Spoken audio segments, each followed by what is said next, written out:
Hey guys, welcome back to today's video. Today is Wednesday, August 4th, 2021. Don't know why I thought it was a Tuesday today. Today we're going to be taking a look at the Ohio 11th District special election, which occurred last night, in which Shontel Brown, the underdog Democrat, ended up defeating Nina Turner, the long-standing frontrunner in this district for the Democratic nomination. Now, the reason why we sort of won and done this after the nomination is because the 11th district itself is not overly competitive, if at all. Marcia Fudge, who is now the Secretary of Housing and Urban Development, won her last election with over 80% of the vote, so it's not really in a district that we would look at as a swing district, as a competitive one at all, that Republicans have any type of opportunity of winning in 2022.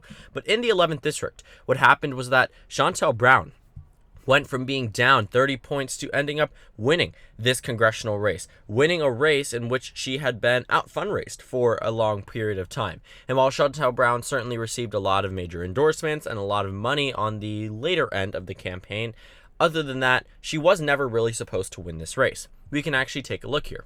You see, in the early times of the 11th district special election, Nina Turner had received the endorsements of many top Democrats. She received the endorsements of Bernie Sanders, Alexandria Ocasio-Cortez, other members of the squad, other members of the more progressive wing of the Democratic caucus. And these were supposed to prompt Nina Turner and spring her into victory in an otherwise very centrist, more moderate Democratic district, as you now see Marcia Fudge, the former representative, serving in the Biden administration. So you really would never see that unless there was some type of major point of commitment from this district towards centrist, towards establishment Democrats, and that's exactly what we saw unfold last night. And I know it wasn't what the progressive wing of the Democratic Party was hoping for, but it certainly was what actually ended up happening. And it makes sense.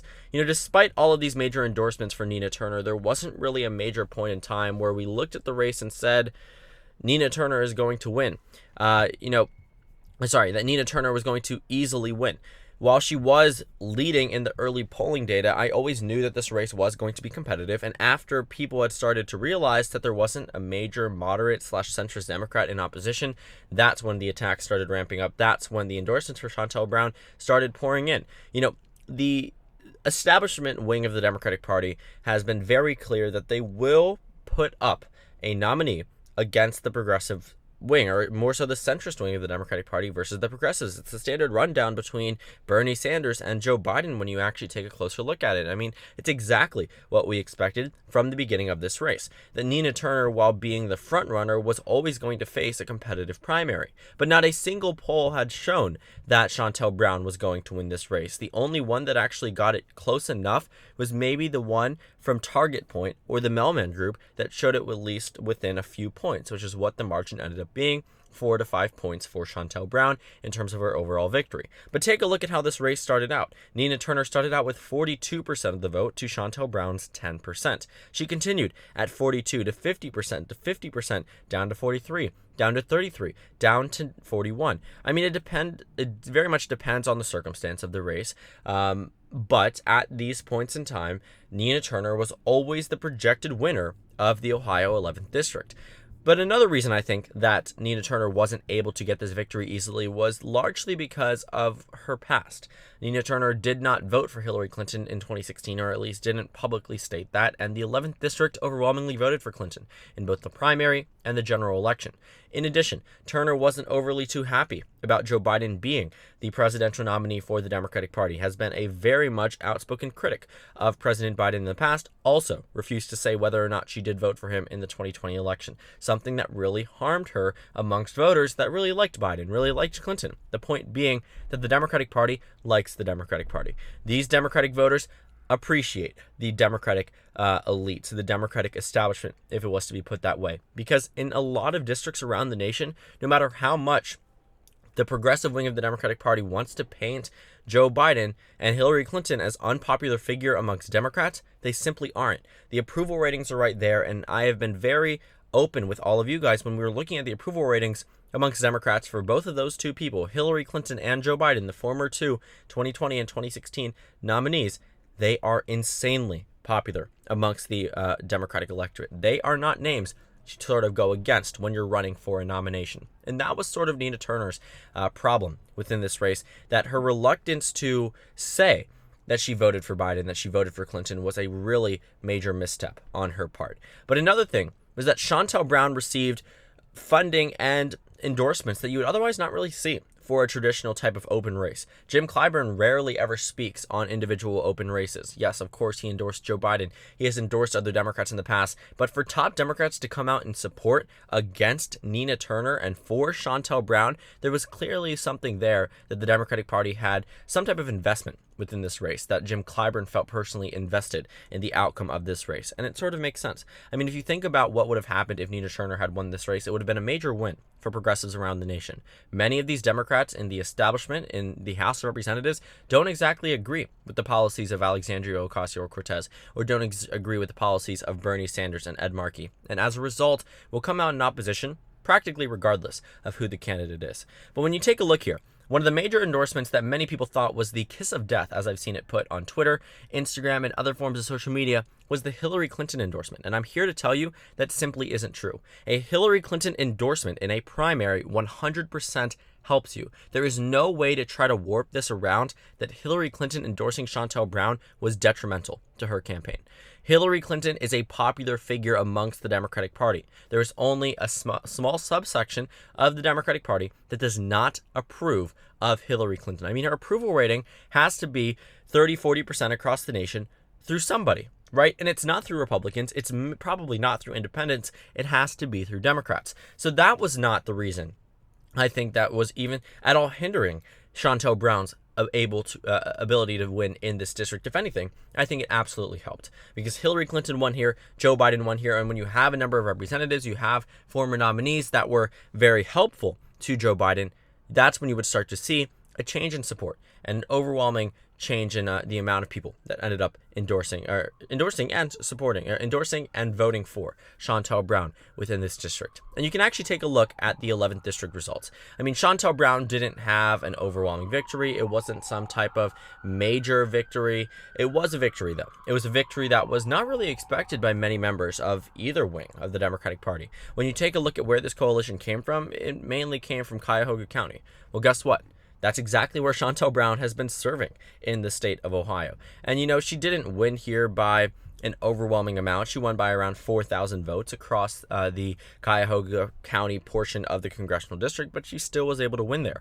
Now, we saw Nina Turner do well in the Summit region, but she also didn't do overly well there in the Summit region either. She won the Summit region by just 100 votes, just by 2.8%. 0.8%. Not really overly impressive for a region that was supposed to be pretty heavy for Nina Turner. And not to try to detract from Nina Turner as a candidate per se, just more to point out the fact that the race was in her hands seemingly from the beginning. It ended up being taken away. And you can actually see this on the predicted market. I'm not sure if they have it open still because the market just closed in terms of who was going to win this race. But when you want to take a look at the results here, I'm not sure if I'm able to pull it up in time, but, you know, looking at the, maybe we could go to the week, maybe we can go here and then figure it out from there. But if you look at the results, if you look at the way that the race was supposed to go from the beginning, that it was always, we can actually see it here with the 90-day, that Shontel Brown was never in the favorite. Never in the favorite. You know, if you want to take a look at Nina Turner's numbers, they were, you know, usually much higher above Shontel Brown. You know, the amount of times people had expected Nina Turner to win the race, it wasn't supposed to be as, we really didn't expect Nina Turner to lose this race. You know, the markets didn't either. And I don't think that these markets are going to show us the 90-day trend, but if you take a look at it, looking months back, it was much higher. You know, 3 months, 2 months, I don't know why it doesn't want to show me. Maybe it's because of the internet, I don't really know, but point being, if you go ahead and check it out on the predicted website yourself, you go to the Ohio 11th District betting market, you will see that Nina Turner was much higher than Shontel Brown for very long times throughout this race. So all in all, what is the major takeaway from this? Nothing really in terms of the drastic implications towards the midterm elections, but there is some point of interest within the 11th district that this was a political upset. There is no way around that. When you take a look at the amount of money that was spent in this district, it was expensive on both sides. Nina Turner actually raised more than double what Shontel Brown raised. Does that mean that Shontel Brown had less money in terms of What was used against Nina Turner? Probably not. They were about even in terms of that regard. But that also does need to be pointed out that there was more money raised on Nina Turner's side, and while there was, I would say, a lot of negative ads, primarily from the Brown campaign, but also from the Turner campaign, that none of it really helped if you weren't spending your money. Raising more money to counteract the money that was donated to Shontel Brown and used on behalf of other political action committees and other super PACs for Brown to end up winning this race. I mean, Turner needed to fight fire with fire. And I can't exactly say that this race was something that I saw an equal matchup in terms of the final stretch of it. Nina Turner had such a large lead straight from the beginning, and for her to have lost this race is quite interesting to see. I mean, not a single poll had showed that Shontel Brown was going to win this race. Isn't that fascinating? I mean, the fact that Nina Turner went from a position of being up 32 points to losing on election day is interesting. And it also is something to point out that party loyalty more than likely will always come before all. The fact that Nina Turner was reluctant to even say that she voted for Biden or even acknowledge that she could have voted for Clinton in 2016, I think really proved to be detrimental. Hillary Clinton would not have spoken on this race most likely had she not been Nina Turner had not been as much of a critic back in 2016 against her. Right? You know, Hillary Clinton typically doesn't speak on open races, typically doesn't speak on Democratic primaries. Why? She doesn't really want to be involved in politics that much, but she felt personally invested in this race, and many other representatives did. They felt as if that Nina Turner had attacked them and their coalition one too many times. And another endorsement that I do want to point out before we head off, because I'm going to end this video a little bit early, that the Congressional Black Caucus endorsed Shontel Brown. That was probably one of the better and bigger endorsements that she received that really wasn't talked about much. The Congressional Black Caucus, which is primarily comprised of more moderate, more centrist Democrats from swing districts and from safe Democratic districts around the nation, normally you wouldn't exactly see them endorsing major potential nominees within these highly competitive races. They usually let the voters decide. I mean, the Congressional Black Caucus, while sure would have a stake in Ohio's 11th district, isn't decided solely by the results here. They have plenty of members in the United States House of Representatives, but they felt personally invested to have Shontel Brown as the next representative from the 11th district and not Nina Turner. It seemed as if this was a very much repeat of the 2020 Democratic primary, where it started out where, of course, the results were a little bit different because Biden was up in the beginning and Bernie Sanders was able to come from behind. But we're at this point where this race started out to the equivalent of right after Iowa and New Hampshire for Bernie Sanders to moving into the Nevada stage where Shontel Brown started making a recovery. And then after South Carolina, which would be, I guess, emphasized by the Jim Clyburn endorsement for Shontel Brown, the endorsements started rolling in.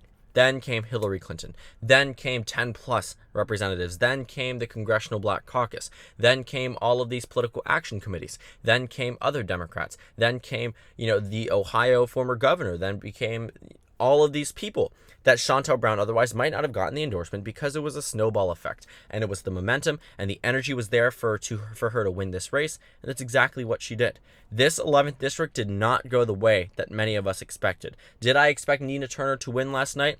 My personal intuition was saying no, but my analytical one was saying absolutely. There was nothing saying that Nina Turner wasn't going to win this race. I thought that I was going to be completely wrong in that statement. The only reason why I thought Shontel Brown was going to win is because I saw this happen back in 2020. I knew what was going to happen when you start to make the more establishment, more centrist Democrats angry. They will come out against you in full force. And these endorsements were no joke. The endorsement list for Shontel Brown, while equally as, I would say Nina Turner's was equally as impressive, still holds more weight. In a district that voted for Biden overwhelmingly in the primary, that voted for Clinton overwhelmingly in the primary, and both overwhelmingly in the general election, there was just no indication on my end that, these people would be happy that Nina Turner was against the more centrist, more establishment wing of the Democratic Party. But still, the fundraising numbers typically don't lie in congressional races. They were wrong in this case. The polling numbers are rarely ever wrong in congressional races when it comes down to primaries, and they were dead wrong in this race itself.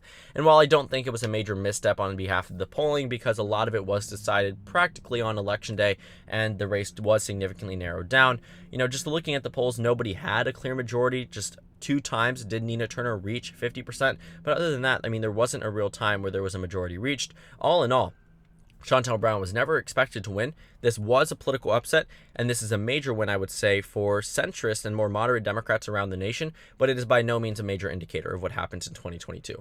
Rarely will we ever see this much of an investment from the centrist wing of the Democratic Party and also the progressive wing of the Democratic Party in an individual race. So many more primaries will happen, so many more primary victories for progressives and centrists will happen for the next year and a half. So keep your eyes peeled for that. This is by no means some type of groundbreaking major result for 2022, but it does provide a little bit of context about how some more overwhelmingly nationalized races can prove to be just repeats of both 2020 and 2016 in regards to that progressive versus centrist breakdown.